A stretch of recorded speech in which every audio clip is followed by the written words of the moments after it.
ইমামরা তো শালা খারাপ, ছেলে বলাৎকার করে, তো বাজে লোকে, তাদের কাছে আরবি শেখে যারা।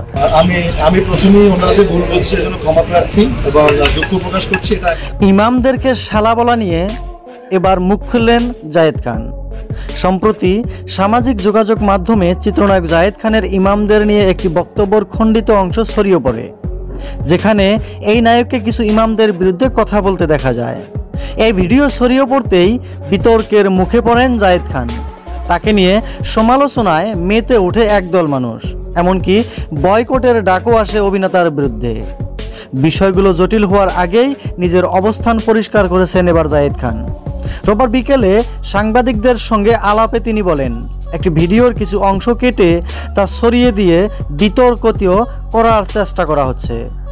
জায়েদ খান বলেন, আমি মূলত একটি প্রশ্নের উত্তর দিতে গিয়ে সমাজের প্রত্যেক শ্রেণীতে যে কিছু কিছু খারাপ মানুষ রয়েছে সেই কথা বলেছি। এক্ষেত্রে কিছু কিছু ইমাম যাদের বিরুদ্ধে অভিযোগ আসে পত্রিকায়, যারা বলাৎকারের মতো কাজ করে, তাদের বিরুদ্ধে বলেছি। জায়েদ খানের দাবি, একজন প্রশ্ন করেছিল আমায় যে আসলে কথাটা ছিল, জায়েদ ভাই আপনার এতগুলো প্রেম, এত গুজব, এসব কেমন লাগে?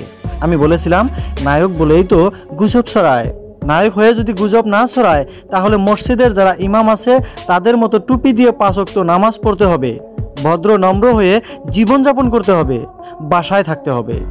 ইমামদের উদ্দেশ্য এই নায়ক জায়েদ খান বলেন, সকল ইমামদের প্রতি শ্রদ্ধা রেখে বলছি, আপনারা কেউ ওয়াজে গিয়ে আমার কথার ভুল ব্যাখ্যা দেবেন না।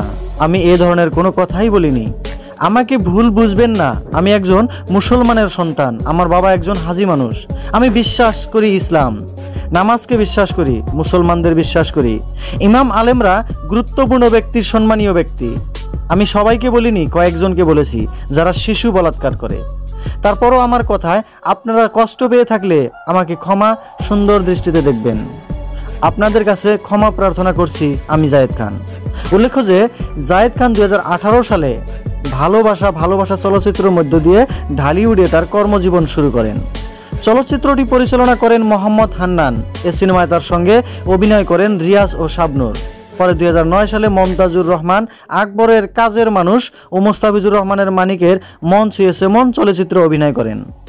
2010 সালে মুক্তি পায় তার অভিনীত FI মানিক পরিচালিত আমার স্বপ্ন আমার সংসার এবং মমতাজুর রহমান আকবর পরিচালিত মায়ের চোখ ও রিকশাওয়ালার ছেলে। সুপ্রিয় দর্শক, জায়েদ খানের এমন মন্তব্যের বিষয়ে আপনার কোনো মন্তব্য থাকলে তা কিন্তু নিশ্চয় কমেন্ট করে জানাতে ভুলবেন না।